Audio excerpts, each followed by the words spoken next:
Good morning, everybody. Today we would be seeing in business law module number 1, video number 6 about acceptance. In previous classes, we have seen about proposal, what are the essentials of the proposal, what are when we call it as proposal as per the Indian Contract Act. Today we will be seeing acceptance. When a proposal or offer is said to be accepted, those things we need to consider, because when there is an agreement at that point of time, acceptance, offer, all these things matter a lot. Therefore, today we will see definition of acceptance as per section 2B of Indian Contract Act. Now, the Indian Contract Act section 2B says that when a person to whom the offer is made signifies his assent thereto, the offer is said to be accepted. The person should accept or the person to whom the offer is being made, at that point of time he should signify his assent, or he or she should signify their assent or their consent for the agreement. Otherwise it cannot be a valid what we call it as valid acceptance. Assent means manyata. Here the person to whom the offer is being made, he or she should give their assent to the offerer. Therefore, when an offer is offered or a proposal is offered to the person, he or she need to give their consent or signifies his consent thereto. Thus, the offer is said to be accepted. Otherwise, we cannot say this as a acceptance of offer. 2 marks question may come for your examination. What do you mean by acceptance? At that point of time, you should write this definition. That is, when a person to whom the offer is made should signify his assent thereto, the offer is said to be accepted. Now, when we say acceptance, offer, etc., etc., at that point of time, whether it will be an agreement will be a contract or no, that thing we need to understand. First thing, every contract is an agreement, but every agreement cannot be contract, because the agreement should be enforced by law. When the agreement is enforced by law, at that point of time we can call that that agreement is a contract. If it is not enforceable by law, we cannot call this agreement as a contract. Therefore, any agreement which is enforceable by law is called as contract. But if it is not enforceable by law, we cannot call it as a contract. Now, the valid rules and regulations of the contract we need to see here. The first point of valid acceptance is the person whom the offer is made must give it. Means the person to whom offer is made should be given it about, he should be given the knowledge about the offer, what offer is there, what offer some person has made. For example, if I am ready to sell my car at 20,000 or to 1 lakh rupees to Mr. Sachin, at that point of time I need to give it, or this information need to be passed to Mr. Sachin. If the information is not being passed to Mr. Sachin, at that point of time it cannot be a valid acceptance. Okay, so this is the first point.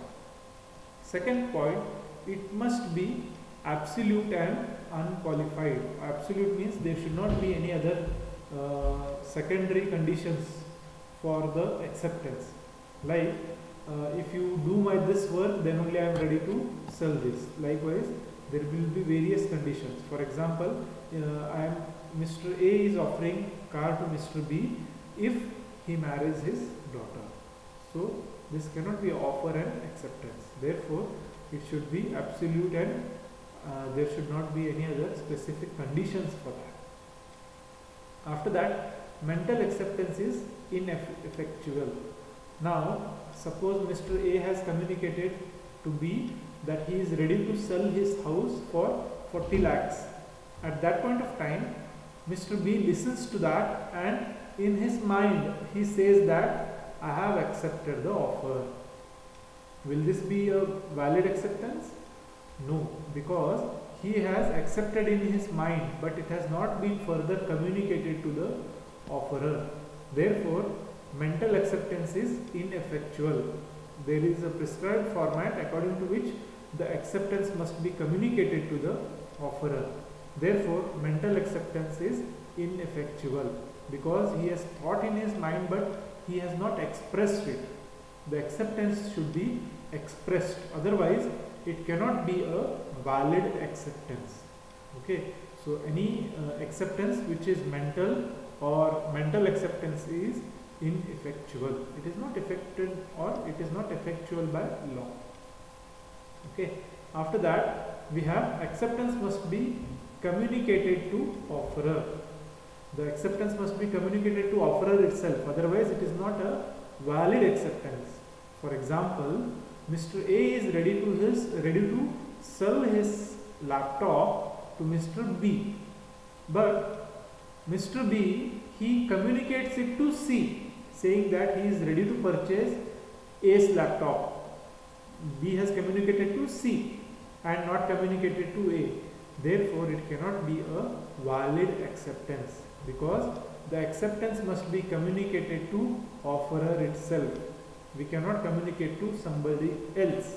Therefore, an offer, when it is made, the person to whom the offer is made, he is called as offeree, and the person who is making the offer is called as offerer.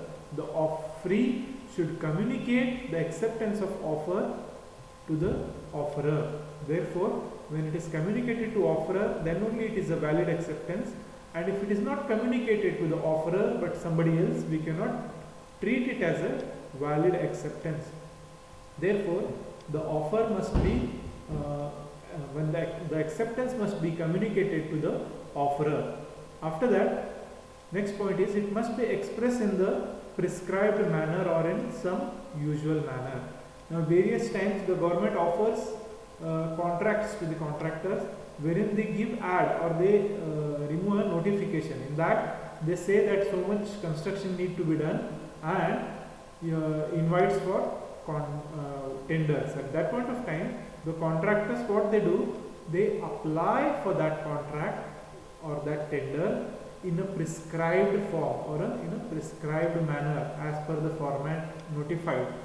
If it is not submitted in that format, it is said to be not accepted, because the acceptance, sometimes the acceptance should be communicated in a prescribed format or prescribed manner itself. Otherwise, it is not said to be a valid acceptance. If it is not prescribed or if it is not submitted in a prescribed format prescribed by the offerer. Now, many times the offerer may prescribe that the acceptance must be communicated in so and so way or so and so manner. If it is not done so, then we call it as a invalid acceptance. Therefore, the acceptance must be communicated in the prescribed format as per the offerer's requirement. After that, we have it must give within a reasonable time. The acceptance must be given within the reasonable time. If say any job, or we'll just see an example of a job wherein the ad has been given in the newspaper saying that you are supposed to apply before 20th of October. So it means that the application should be submitted before 20th of October. Any application submitted after that will not be treated as a valid application.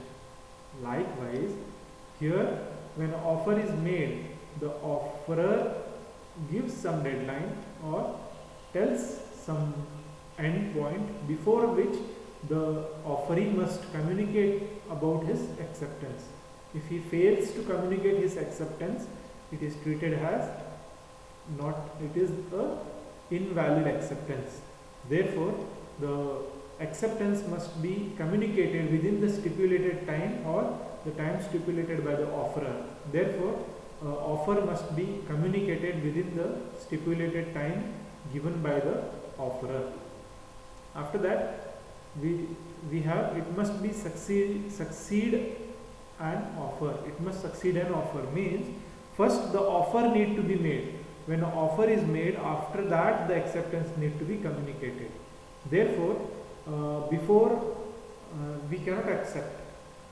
First offer should be there, then it can be accepted.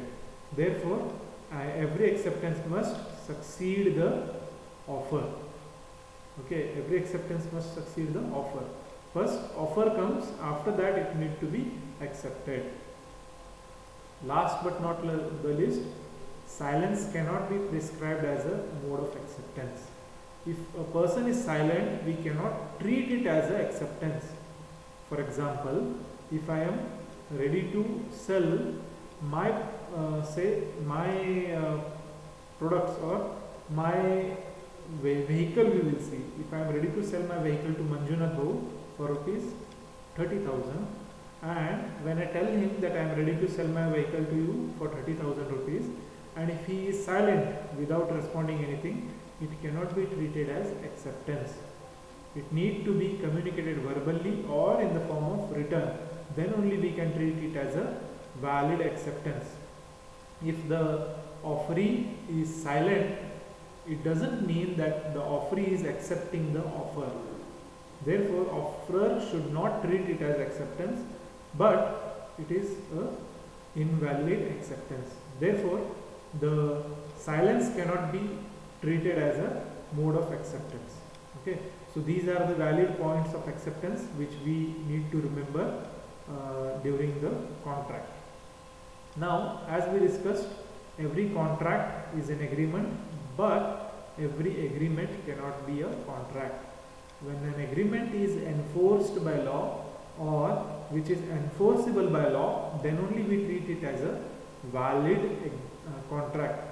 When it is not enforceable by law, it remains just an agreement. It cannot be enforced by law. If the agreement is enforced by law, then we treat it as a valid contract. Okay. So in this class, this much. Next class we shall see the next part about the what are the valid things. How when we call a contract a valid contract, when we call a contract is not valid contract. All these things we shall see in our upcoming class. Thank you. Good day.